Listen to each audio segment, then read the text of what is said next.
This is the New York City FC Pregame Live.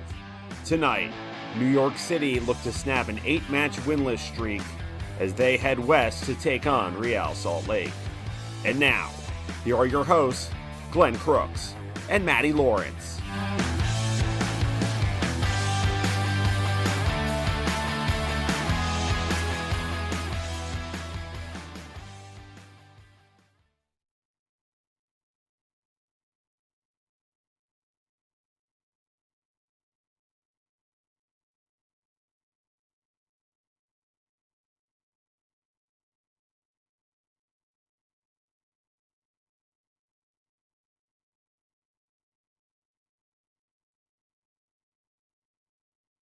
And I'll tell you, first of all, welcome. How you doing?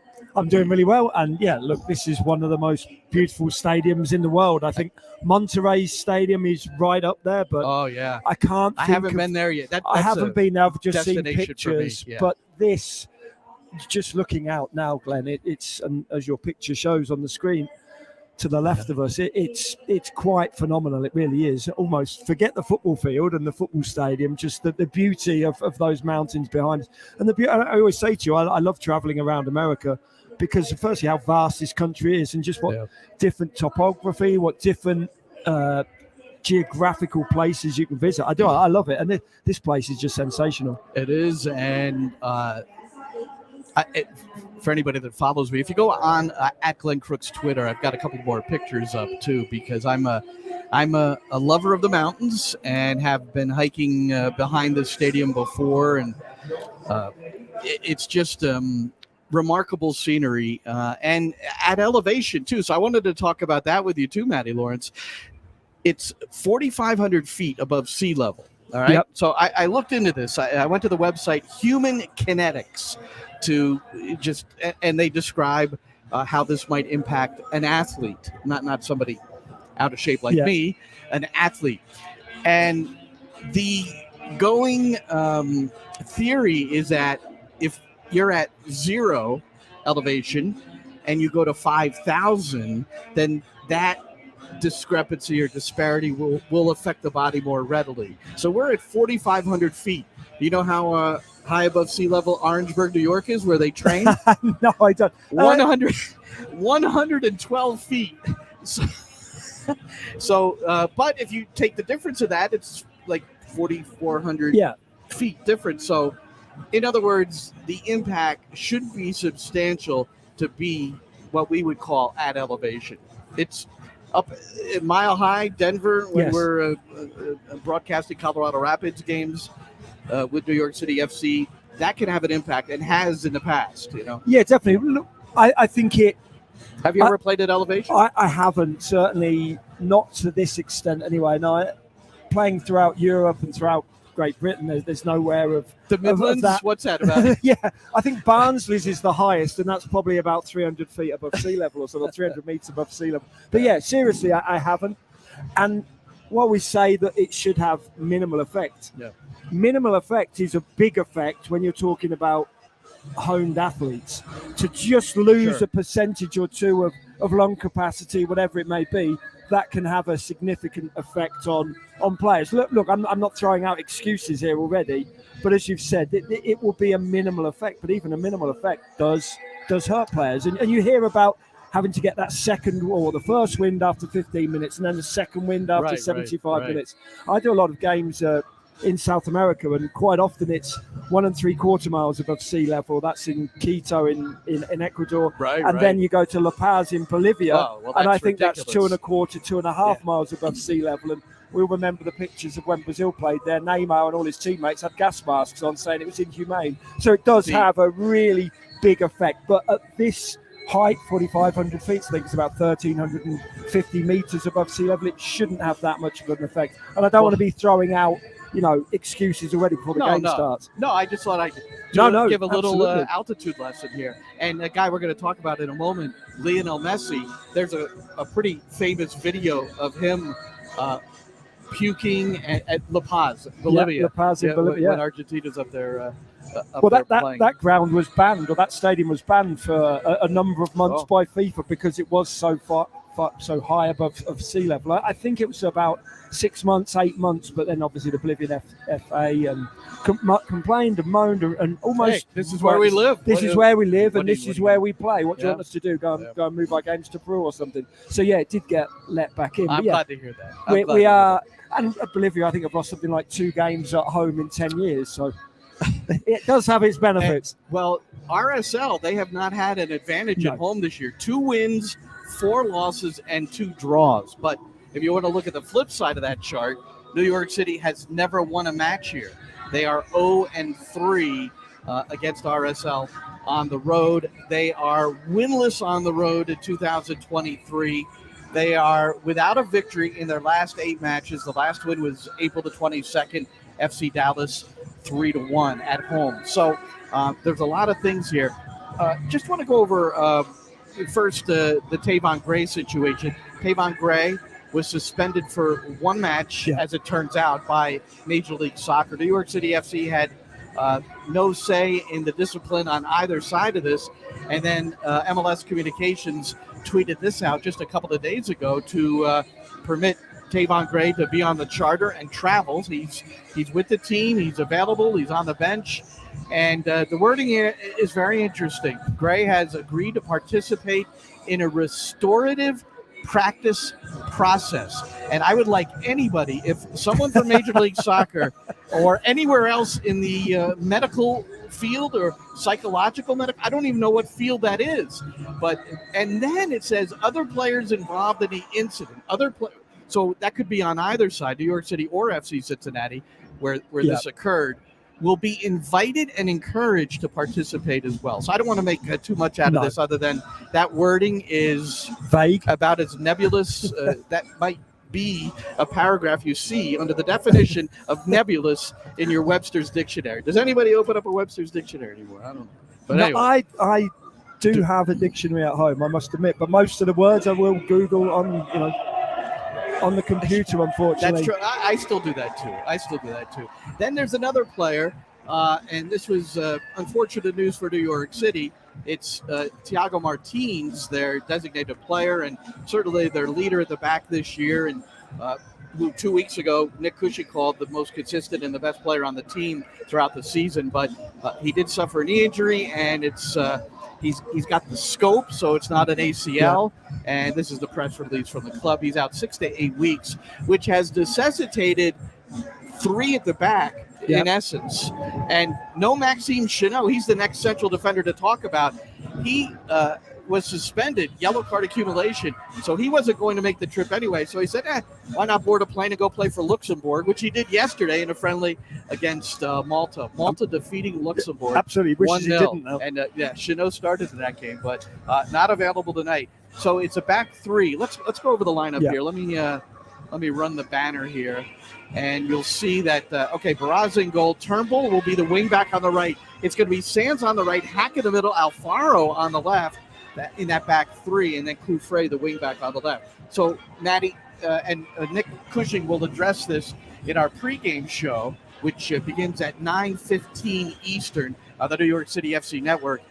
He's going to address the fact that this is the 3rd consecutive game using 3 at the back, but a different 3 each time. Yeah, look, that's rough. You guys have heard me talk, and certainly you've heard me you're talk. Back, man. And we've talked about the fact that it's all about breeding partnerships and breeding that relationship with the person next to you, and let alone not only having different personnel but changing up from 2 centre halves to 3 centre halves. It's very, very difficult. I thought in the last game they fared very, very well, NYCFC, and I think again today you see Hack. I think we assume Hack's going to be in the middle of the 3. If I'm Real Salt Lake, I'm funneling the ball towards Tony Alfaro. I'm not letting James Sands get on the ball. James Sands is one of the best passers in the team, if not the best passer. Long range, short range, mid range. He's a good passer with the ball. So I am. But look at this about Sands too. Too. He leads MLS in 50-50 duels won, which is important if you're playing central defense, but also his more favored position, the holding mid or the number 6. Absolutely. Look, I think he's somebody who Nick Cushing has described as an animal in terms of training and in terms of on the field. And I think being called an animal on the pitch. You don't want an animal to be out of control. I think James Sands predominantly is in control of his emotions, but he's a tough character. Look, he's spent, well over a year in Glasgow. You have to be pretty tough to survive in Glasgow, full stop, let alone playing at that level with Glasgow Rangers. And I'm talking about training every single day, let alone then going to play in Old Firm games against Celtic, which is as high profile as they get. Anybody who's been to watch those games, those Old Firm derbies, knows how incredibly tense those situations are. And then it's also certainly, we've talked about it a number of times, he played against Napoli, he played against Ajax in the Champions League. This is a guy who is mentally tough, but in control of those emotions as well. And I like that about James Sands. That's part of the reason why he's the skipper, one of the better players, obviously, but he's a leader as well, Glenn. And I think himself, Maxime Chenot, Thiago Martins are the born leaders in this squad. Yep. And the last two I mentioned aren't playing today. So I think a lot falls on James Sands and Alfredo Morales to a certain extent as well to lead this team onwards. Yep.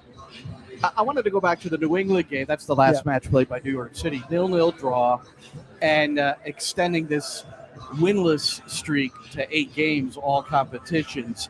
And there was a moment after the game when we both remarked on it. Apple Television caught Nick Cushing and Bruce Arena in a fairly extended conversation. Yeah. So I asked Nick about that earlier this week as part of our pregame. You and he, after the 0-0 draw, the Apple TV got a nice picture of you guys walking off. It was a pretty extended conversation. I don't know if you can share anything that was talked about. It's always interesting when coaches have a little chat after the game. Yeah, I really respect Bruce, and I respect what he has done. He is an incredible guy and an incredible coach. And I think for me to get some, the words that he said to me about the way our team plays and about the performance of our team. He'd watched all of our games in preparation for this game. And, to hear somebody with his experience, a guy that's been through a lot of ups and downs in his own career, give me advice and just, talk about how we have to keep going and how our performances are good and how it will turn. And, I think support in general is really, really important for teams when they're going through a rough patch, and to get the support from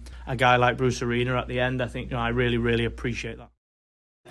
Yeah, I mean, to me, that's classy to understand, and Arena's been through it, and every coach at some point in their lives, go through a period of time where you're just not getting results. New York City, 2 points from a possible 21 in their last 7 games played in MLS, so it's a difficult time, but like you said, Bruce Arena had seen him play a lot, in terms of preparation, and so he was, giving him more than a pat in the back, really. Yeah, absolutely. And look, Nick Cushing is somebody who's starting to grow his career as a head coach, certainly in the men's game, as we know. We know he was very successful in the women's game at Manchester City back in England, but he's growing himself, his character, his persona, himself as a head coach. And so it's always nice, of course, when you have kind words, and I don't think they would have been patronising words either from Bruce Arena. I don't think he's that guy. If he didn't have something to say, he wouldn't say. He wouldn't just say it for the hell of it. Say, "Oh, unlucky son, you're doing really well." He wouldn't say that just for the hell of it. I don't think he's that character. Look,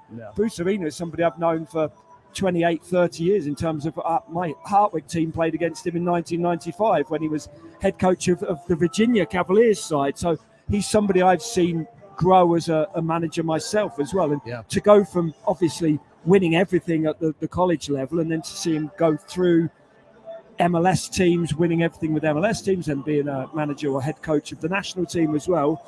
If you get kind words from somebody of that experience and that quality, then it has to feel good for you.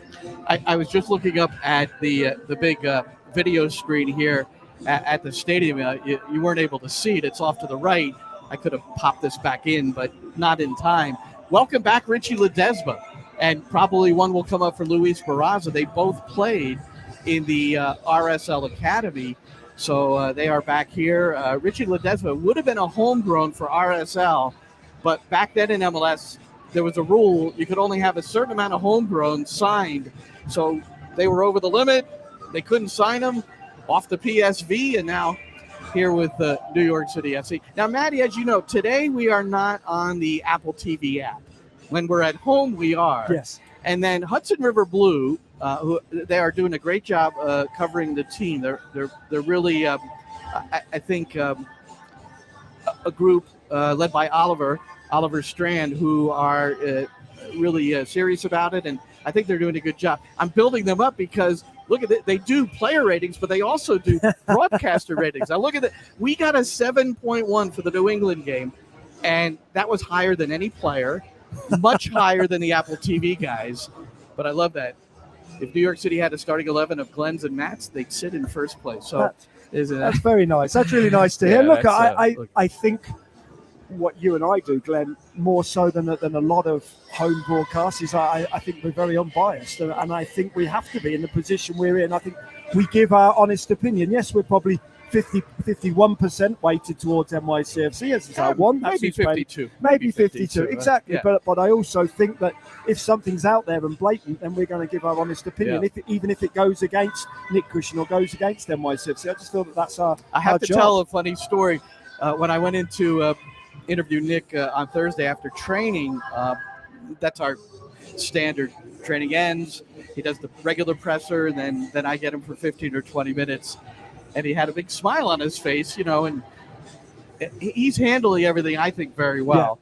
Yeah. And he said, I got a surprise for you. So at the end of the interview, he opens up his computer, and they get all the tactical views of the game, and they normally hear the Apple TV broadcast, but Matty and they listened to the full match broadcast of a game where we were, I would say, somewhat critical of what was happening during the course of the game. It was good and bad, but like Matty said, we're honest when there's but if not. Now, Lionel Messi is our next order of business. And is Inter Miami still trailing 2-0 New England? And they certainly were. No, it's 3-0 now. Oh, so we wonder, is he gonna? There hasn't even been a contract signed yet. I wouldn't know. So we're just, of course, having fun with this. Messi, the big news is going to Inter Miami. He will likely. The plan or the hope is that he'll be ready for the Leagues Cup match on July 21st against Cruz Azul, which will be played in Fort Lauderdale, not Miami. But we're watching Miami plays going to a last place team, and they oftentimes look like a last place team. Yeah. Honestly, in New York City, just a couple of notches above. But when we watch New York City play, there's something there. Obviously, the finishing product is not present in a consistent manner. But Miami just looks the part of a last place team so often. Phil Neville lost his job because of it. Jason Christ, his assistant, lost his job. Christ, by the way, is B.J. Callahan, the interim U.S. men's national team coach, has brought Jason in to work with him in this for Nations League and Gold Cup. And by the way, we talked about Ledesma earlier. Ledesma, James Sands, and Keaton Parks are all on the preliminary roster for the Gold Cup. So that might be another thing. Sands, you think, would have a really good shot. I'm not sure about Ledesma and Parks, but they are on the prelim. For me, Sands has to make it. I don't see anybody else who fills as many holes as him as well. I know we don't want him to be that jack of all trades, master of none, but when he can play it right back, right centre half in a 4, left centre half in a 3, he can do whatever you want. Play as a number 6, can play as a number 8 if you want. So, and not just that, but he's one of the best number 6s that I know, barring a Tyler Adams, that the US have, in my opinion. Yeah. So where did I want to go now? Oh, we got to get back to Messi. So when I saw this, I'm thinking, I read the New York Times. I get a subscription, right? So when you see this, on the front page of the New York Times, the breaking news that Messi is joining Major League Soccer. And Chris Sakonas, who works with us each and every game, he compiled some things for us here, Matty. Much of what we heard, but anyway, so he'll be here in July. Base salary $53 million, which is 5th among North American athletes across all major sports. Salary 5 times the next highest in MLS, which is Shaqiri, who's amazingly at $8 million for Chicago. Percentage of MLS season pass subscription revenue. This, by the way, is all from either Fox Sports News or CNN. Also a percentage of Inter Miami's jersey sales, ownership stake in Inter Miami. And then this social media thing. in Instagram, a plus 4 million followers in one day. They went from 1 million to 5.1 and now have more Instagram followers than any team out of the big, well, we'll call it 5. The other 4, NFL, Major League Baseball, NHL, and who am I leaving out? NBA. That's the power of soccer. Soccer is a worldwide game. It's a worldwide phenomenon. With all due respect to NFL, MLB, NBA, they are not as worldwide as soccer. Soccer is played in every single country. You look at basketball and American football. Yes, people in England quite like the sports, but they're not really played a great deal, and they just pale into insignificance against soccer. And that's just one country that I know because that's where I'm from. But you can times that by 100 with other countries. Soccer has the power, the worldwide power. So, yes, I'm going to enjoy watching Messi play. But look, this is a marketing coup, isn't it? That's what it is, more than a sporting coup. And you say $53 million a year. That's going to pale into insignificance to what he's actually going to earn. That is just his base salary. In terms of incentives, in terms of bonuses, in terms of what he's going to earn from Adidas, probably from Apple, from shirt sales, etc., that I would imagine will quadruple. And I would imagine easily so. And he can sell any Instagram post he wants to for about $2 million a pop. So if he wants to go down that route as well, that is going to, that 53 million, he's going to get close to the 600 million that Saudi Arabia are offering. They were offering him 1.2 billion for a two-year contract. Fair play to him, in my opinion, for turning down the Saudi money. For me, I don't think that would have been the right thing for him to do or for any athlete to do. But he's done it. He turned it down. 600 million to 53 million. That's quite a big chunk of change that he's giving away, which tells me that he's going to recoup a lot of it elsewhere. All right, so I'm looking forward to New York City at Inter Miami. When is that game? Hold on. I think it's September the 30th. Hold on. It's that's correct. September the 30th. Not I've looked it up. So let's make sure, whatever we do, that he's in good health and in good standing. And hasn't picked up 5 yellow cards. Yeah, that too. And so that we get a chance to call the game with Lionel Messi. Well, that's going to about do it. And for the people who want to go see the games now, for instance, the resale price average for Red Bull Arena, August the 26th, $983 to that's normally I think $25 or $50 to go to a Red Bull game. So that's well, I can say that I bought my daughter a ticket when she came over and it was $40. So there you go. There you go. All right, we've got a game to call. It's New York City at this beautiful venue.